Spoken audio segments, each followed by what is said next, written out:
Hi guys, this is Erica Weston with Fox Sports Midwest, and you're listening to my favorite St. Louis Blues hockey podcast, Let's Go Blues Radio.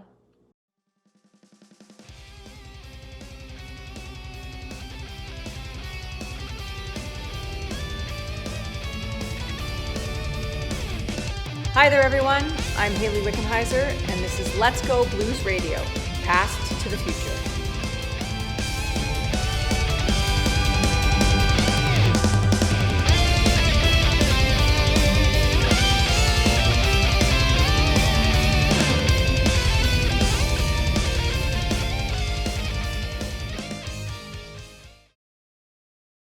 This is Jeff with Let's Go Blues Radio, Past to the Future, and I am joined by former St. Louis Blues goaltender, former Stanley Cup winning goaltender, and of course Hall of Famer Grant Fuhr, who's already kind of made his rounds on St. Louis media, but we're very happy to have him on the show. Grant, thank you very much for joining us. Oh, my pleasure. So I want to talk to you about, there's so many things to ask you about, but first of all, we've had Adam Scorgi on the show already, and we talked about the great documentary that was Making Coco. I want to ask you first and foremost, because, you know, you seem like a pretty humble guy, but what was it like making a documentary about yourself? I'm sure that was kind of difficult for you. A little different from my world. I mean, I kind of like the peace and quiet and staying in the shadows, that sort of thing, but once I knew Donnie Metz really well, and I got to know Adam very well. So once I got to know those guys a little bit, it made it a lot easier. Yeah, I bet. What was it like working with Adam? It was great working with Adam. He's such an easy guy to work with. He's very well versed on the topics and such. And he probably knew more about my life than I remembered. So it made it a lot easier. Yeah, I bet. Yeah, he said he grew up a big Oilers fan and paid attention to your whole career. So I'm sure it was a thrill for him to be able to work with you. So obviously, like we said, you spent a lot of time in Edmonton, won some Stanley Cups. And, you know, obviously everybody knows about the history of anyone who saw the documentary knows about the history that you went through getting to St. Louis. But you had some issues the season before. You came off an injury-riddled campaign. You played with Buffalo and L.A. You only played in 17 games. But in 95-96, you joined the St. Louis Blues. And the famous story that everybody loves to tell was Wayne Gretzky telling Mike Keenan, your goalie is Grant Fuhr for this team, even before he joined the Blues. And so, yeah, it's kind of interesting to see all that. But when you were approached by Mike Keenan to join the Blues, what was your thoughts on St. Louis, and were you excited to come play for the Blues? Actually, I was excited to come play for the Blues. Having played there on the road, it was fun to play in St. Louis, and having known a few guys that played there, they all said it was a great hockey city. So it was a good chance for me to get out and play again, and that was the fun part is I got an opportunity to play, and it was a good hockey city to be in. Yeah, I bet. So you played again. Wayne Gretzky was already on your team before that. He joins the Blues late in that season. What was that like playing with Wayne again? Oh, it was great. I mean, I think I played with Wayne 14 out of the 19 years I played. So, I mean, anytime you have him on your team, you know it's going to make your team better. But it's also nice to have good friends around. He always said that you were the greatest goalie in NHL history, and I think he still stands by that mark. I know, obviously, beside you, I want to ask you, who do you think is the greatest goaltender in NHL history? I'm a big Terry Sawchuk fan. I mean, I think he established the numbers that everybody tried to attain leading up till Marty got there, Patrick got there. There's a few other guys that have gotten close to it. So, but Terry was the one that set the numbers out that everybody tried to attain. So we are joined here also by co-host of Let's Go Blues Radio, Curt Price. Curt, thanks for jumping in here and say hello to our friend Grant here on the show. Mr. Fuhr, it's a pleasure. My pleasure. So we talked off air already that Grant's already talked to our friends Lance at the Drop Podcast and Guy over at Hawaii Fan Report. So, Curt, what are your opinion of those shows? Are they not the greatest St. Louis podcasts there are, or are we a little better than them? You know, I'm gonna play the bias card here. I'm gonna say they're a tick below it. They do a fine job over there. Both those I guys do great job. Great job. I like us. I'm sure Grant would tell you that if you're going to ask him who's the better team, the team he's playing for, the one he's playing against, he's going to pick the team he's on. That's right. I can work with that. So again, talking about the when you joined the St. Louis Blues, 95-96, you come in and you have to do the physical that Mike Keenan has put everybody through. And again, this was something that was made aware in the Making Coco documentary. And there was the what was that called? The Vo2 test. And there was even some people said that doesn't really need to be taken, but it was a Keenan move. He had to have that test taken. You did not pass. What were your thoughts when that happened? Not the first time. So I know the shape I'm in when I get to a training camp. And yeah, I carry a couple extra pounds when I get to camp, but I also burn it through camp. And that's part of being durable for a whole season is you burn a lot of weight as you go through the season. So I always carried a few extra pounds, and Mike didn't like that. So we didn't get off to the greatest of starts, but we got it sorted out. Did you know Mike before that, before he was your coach there in St. Louis? I did. I met him at the Canada Cups, and plus playing against him when he was with the Flyers in the Stanley Cup Finals. So did you take that personally at all against him when he said that you didn't pass the physical? No, I mean, he's the coach, so it's his choice. It was just a matter we had to work out the little issue, and then we could get back to business. So you go on to play in 79 games, a consecutive games played streak, which is especially even those standards of that day was ridiculous. I mean, you never saw that, and you still don't see it today. Was it kind of a feather in your cap to say, well, I might have failed the physical when I first got here, but hey, I'm obviously good enough to play in 79 games. Was that something you kind of shoved in your coach's face? No, I knew he was in good enough shape to play. It was just his theory and my theory were a little bit different. And he gave me the opportunity to play as much as I liked, and I enjoyed playing. So I played as much as he'd let me. When you were going through that streak, obviously it was something that I'm sure as it kept building, you kept saying, okay, this is something I'm going to continue. Did you ever feel like, okay, I really need to take a game off, but you told yourself, I've got to keep going to keep this streak going? Or was it something like you just were in the zone and felt motivated the whole time to keep going? No, as a goalie, you prepare to play every day anyway. So the fact that he let me play every day made it a lot easier, actually. I mean, days you don't feel good, once a game starts, adrenaline kicks in, you're fine. So it's mind over matter more than anything. Were you ever fatigued and felt like you needed a rest? No, I actually enjoyed playing a lot. I mean, I think that was the fun part is your mind. If you can keep your mind sharp, you're good. So on the off days or certain days he didn't make me practice, I could take some off time and relax a little bit. And when I was away from the rink, you just try and forget about hockey a little bit. So that way when you get back to the rink, you're fresh.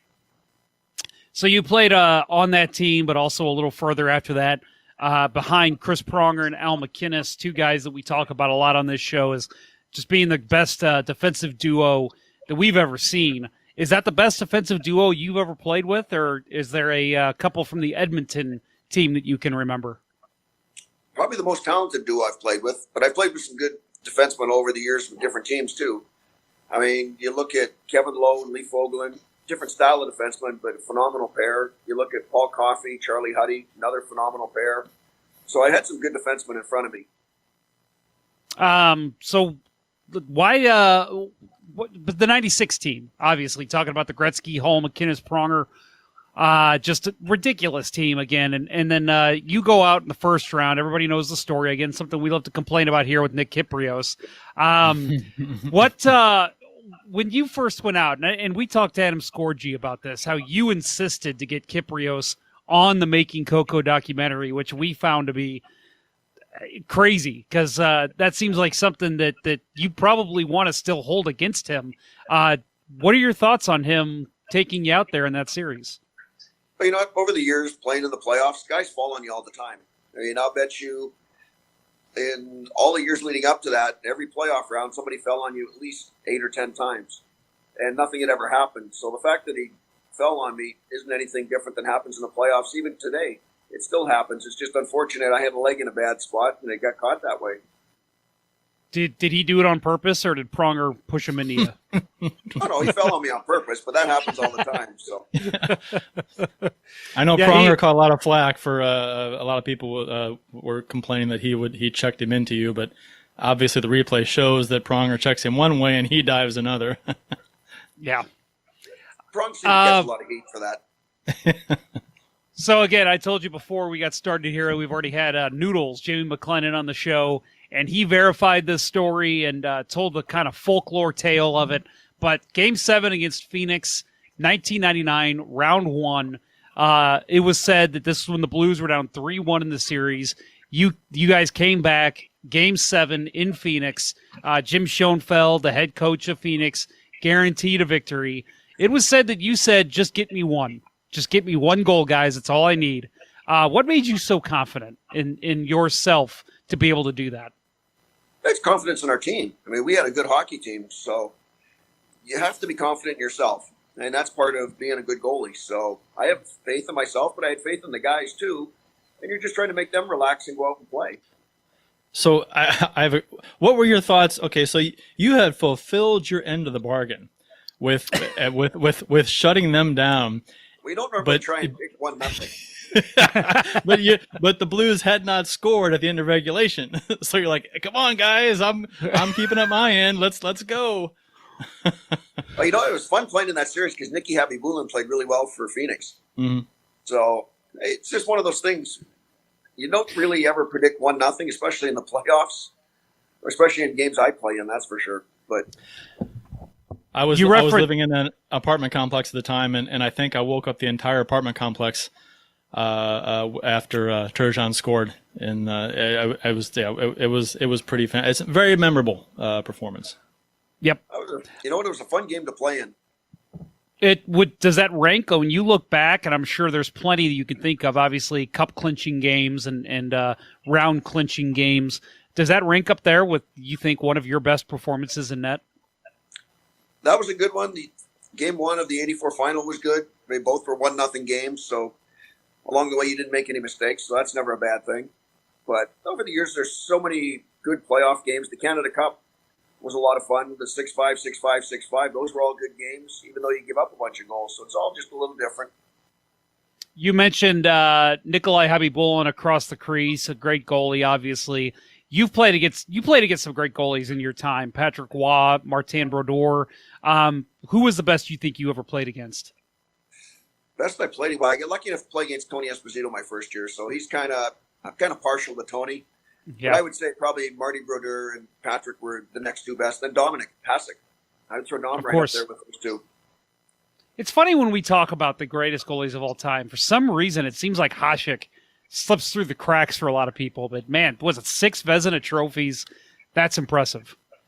It's extremely impressive. I would definitely put him in my top 3 or 4. I would imagine it's probably the lack of cups with the so long without a cup, and he got one with Detroit. But probably so long without it. He has 1 cup to his credit. Is that right? So maybe that's it. Yeah. It could be a bit of that. I mean, there's been some great goalies that don't have cups. Sure. You look at Curtis Joseph. Yeah. I think Curtis is top 10. Yeah. But no cups. Yeah. Which John in Van the end Biesbroek was another one. Yeah, a goalie can't score goals. At least not too many of them. So not enough to win. Mike Vernon was up there. He's got 1. So. I mean, there's been some great goalies that haven't won. Speaking of, you were mentioned, it was kind of a jest there, Curt, but you mentioned goalies don't score goals. Grant, was it ever in your mind, did you ever want to score a goal in the NHL? Oh, hell no. I'm a playmaker. I knew I didn't have a chance. So what? I didn't look up the stats in the run and gun Edmonton days. Did you rack up some assists there at all, or? I think I had 14 points one year. Oh, there you go. Yeah. That's nice. That's more than I would ever get in an NHL game, so you win. So I'll run with playmaker. Right. What you played with Brett Hall, somebody we love to talk about here on this show, and people in St. Louis have adopted as St. Louis's own son. What was he like in the locker room? Well, he was awesome, and we spent a lot of time together off the ice. I mean, the one Brett and I became good friends. We still see each other a fair amount. So, I mean, he was fun to be around. He was fun in the dressing room. He was fun on the ice. And he was a good leader. Yeah. So obviously I know you're still friends with Wayne Gretzky and probably still talk to Holy, but anyone from the St. Louis teams that stand out that you still talk to, that you're still friends with today? Let's see. I just play golf with Terry Yake here on the weekend. So he was nice. Here. Prongs, I see. Well, we communicate once in a while on Instagram a little bit, or I'll see him at different events. We had the premiere down in St. Louis, and Prongs was nice enough to come in for that. So I still see a few of the guys around. We mentioned the multiple Stanley Cups you had while with Edmonton. What's the crazy story you could tell us? What's the weirdest thing you've ever heard or done with the Stanley Cup? Oh, you'd be surprised. And we're not a PG show, so you can do say whatever you like. Let's just say we traveled with the cup as a team, and it may have ended up in a neighborhood that it shouldn't have on stage. Yes. And on the front page of the paper the next day, which was not so good. I do believe a story was told. The keeper of the cup says that the Stanley Cup is not allowed in those types of establishments anymore because of social media and all the camera phones and everything. He's not a big fan of that, I don't think. That was the beauty of back then. There was no cell phones, no camera phones, right? And there's no keeper of the cup. So when they gave you the cup, you could run with the cup. Yeah, nowadays he's always there, isn't he? We just consider it part of job creation. That's a great point. So it's something that, again, talking about the great documentary, for those that haven't seen it, you need to, Making Coco. It's just a great Grant Fuhr story. Every documentary you've ever seen, this is up there. One of the best I've seen. But you talked about something that was kind of a basis of your whole career was the cocaine story. The fact that you said you did it, you told the NHL, yet you still got suspended. When you see it today, I mean, obviously that was kind of, to me at least, that I can remember, the first that you heard of the NHL and the policy against drug use and all that.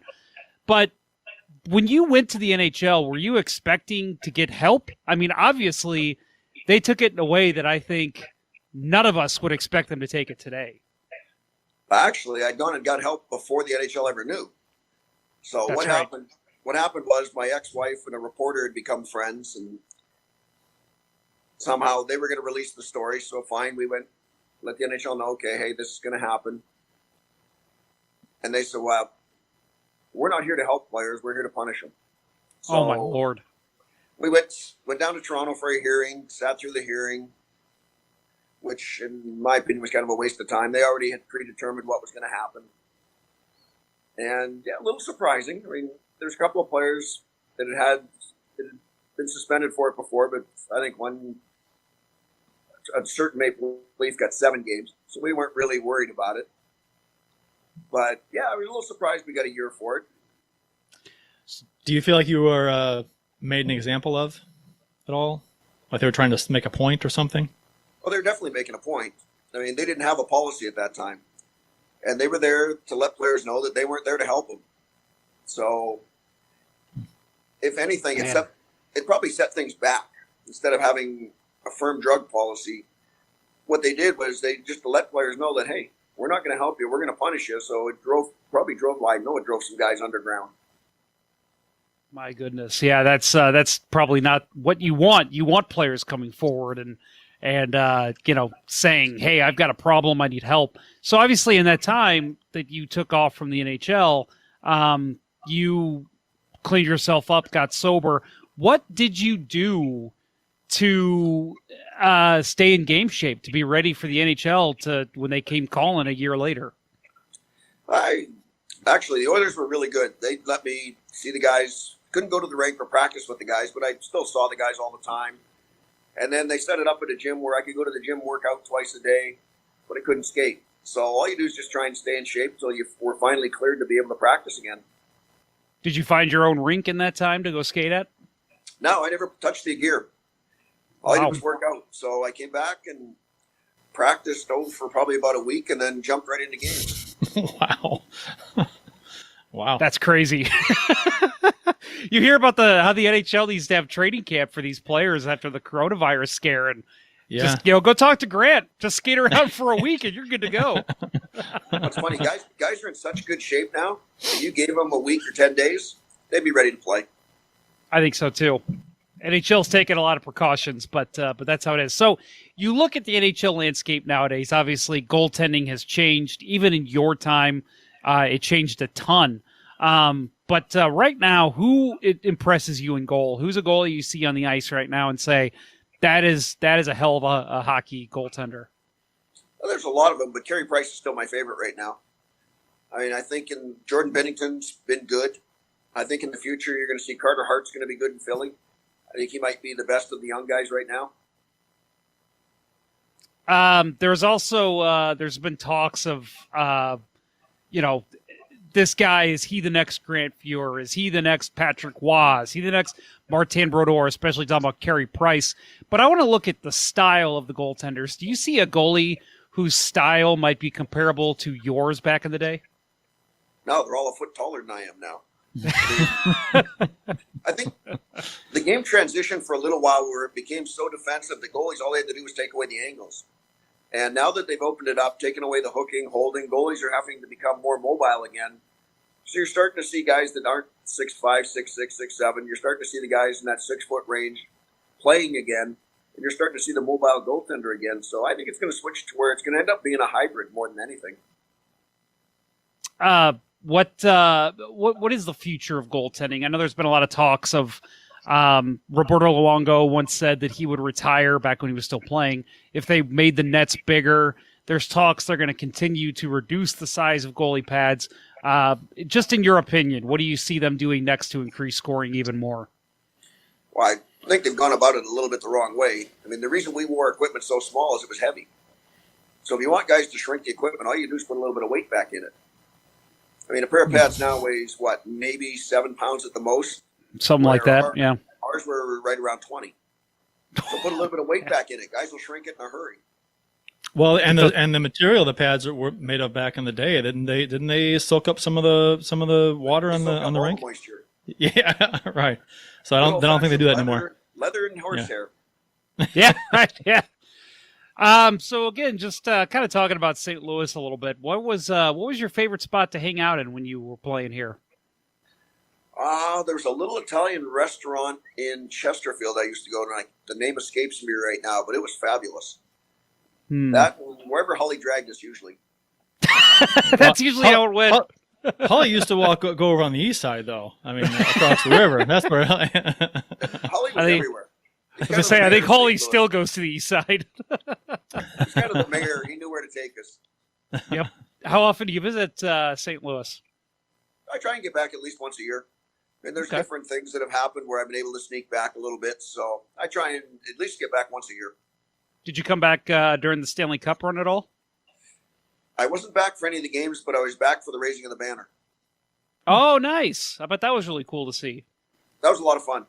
Yeah. And St. Louis always does such a good job of everything. I mean, that's the one thing about that organization is they do everything first class.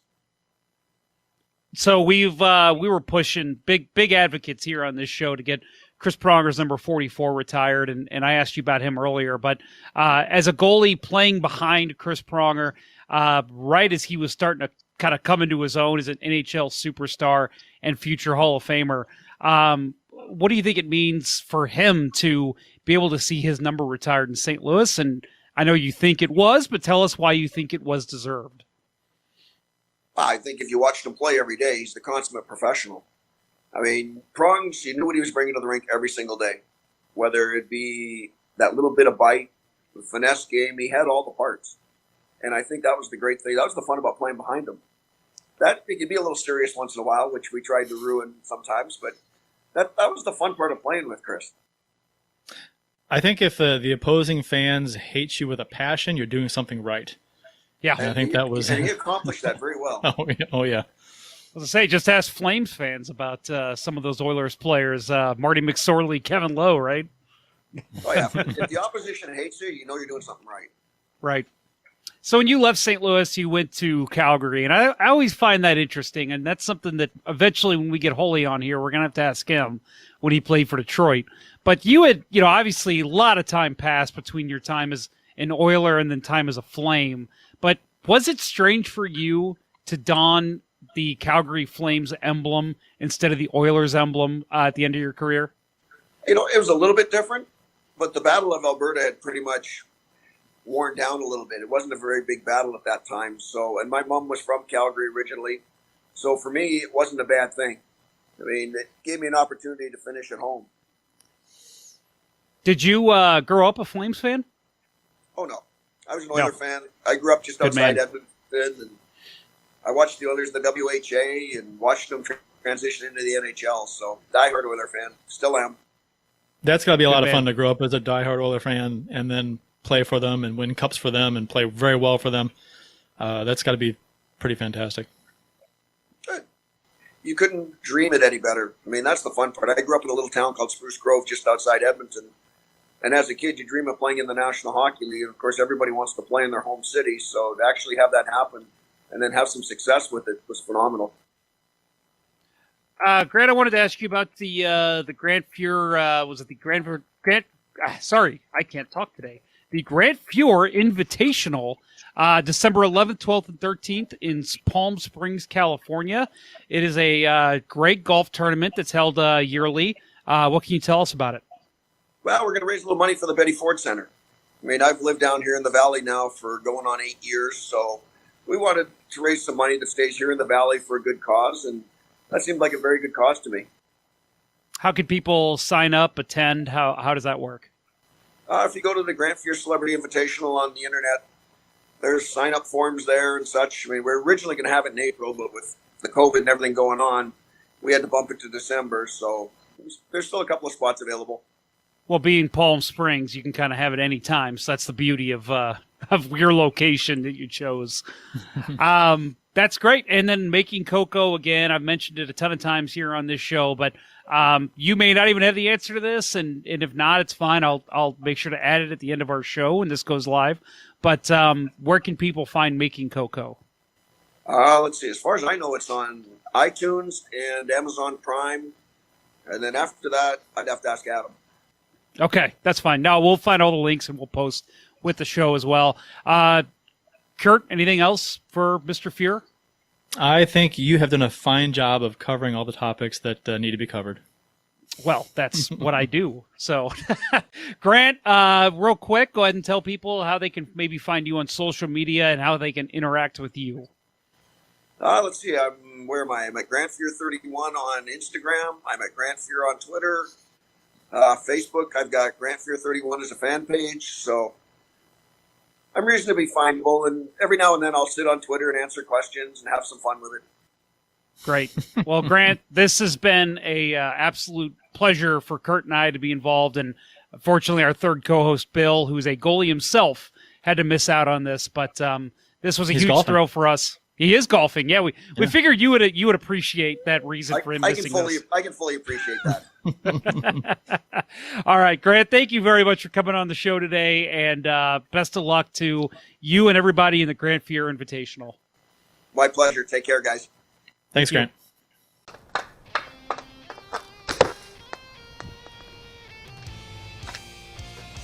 What are you doing? Why are you watching me right now? Don't you know you can be podcasting Let's Go Blues Radio right now and check out an interview about somebody who's a prospect in the organization? What are you doing? Why are you watching me? Get out of here. Go! Go!